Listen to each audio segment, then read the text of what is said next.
Hi, Rick here with Vintage Guitars. In this segment we're going to cover the features of our V100 Lemon Drop. I'm here with industry legend Trev Wilkinson to talk about the specific features he's built into every Lemon Drop guitar. That also features his range of industry-leading Wilkinson hardware and pickups. Welcome, Trev. Thank you. This is a unique guitar that we get a lot of questions about. Okay, let's try and answer them. Yes, let's try and answer them. I know for a fact that you've mentioned several times to me that Peter Green was one of your favorite guitar players growing up, and you always loved his playing, and you've actually had his guitar, the famous one, in your hand.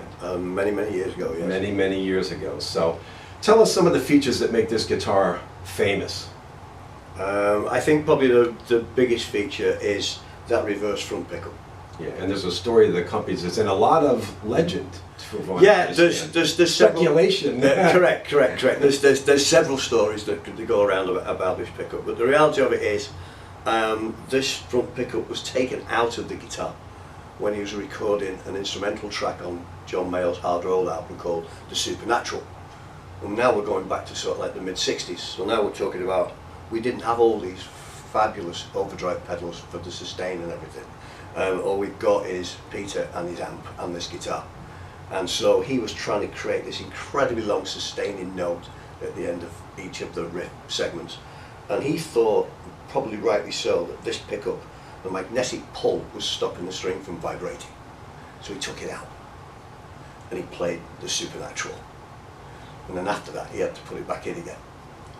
Now whether he put it back in and wired it wrong, put it in backwards, or some stories say that he damaged the pickup and the pickup was reworked and the magnet was put in backwards.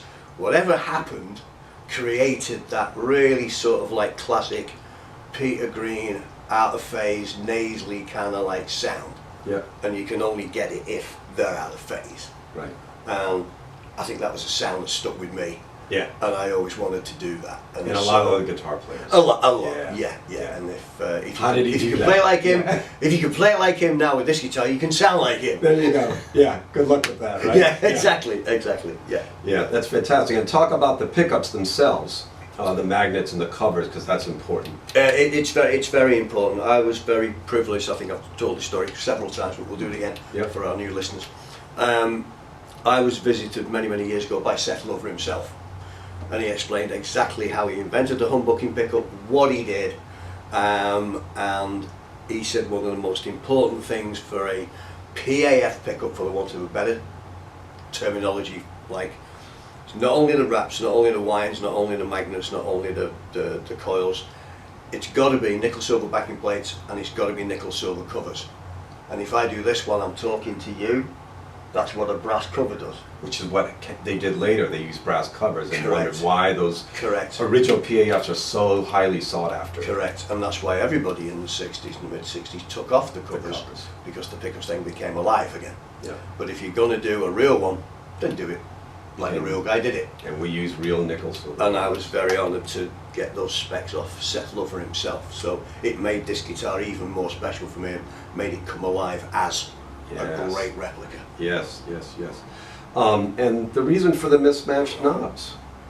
I think it was probably Peter being confused with what pickup he was on when the switch was in a position. And what was the volume and what was the tone? Exactly, yeah. So you got some 58 knobs here and you got some 68 knobs there, and he stuck them on, and so he knew where he was going.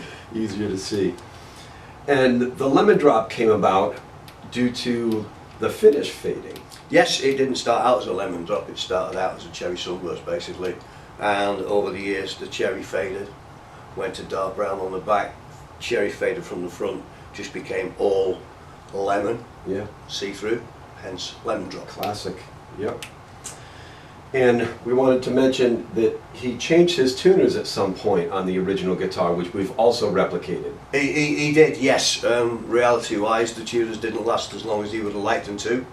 So he took them off. He couldn't get the replacements at that point in time, so he bought some more tuners. So we've actually left the holes where the Clusen style tuner would be and replaced them with a more modern seal gear tuner, which is exactly what he did. And we do get an awful lot of people asking us, why is there holes in the headstock? And now you know why. Yep.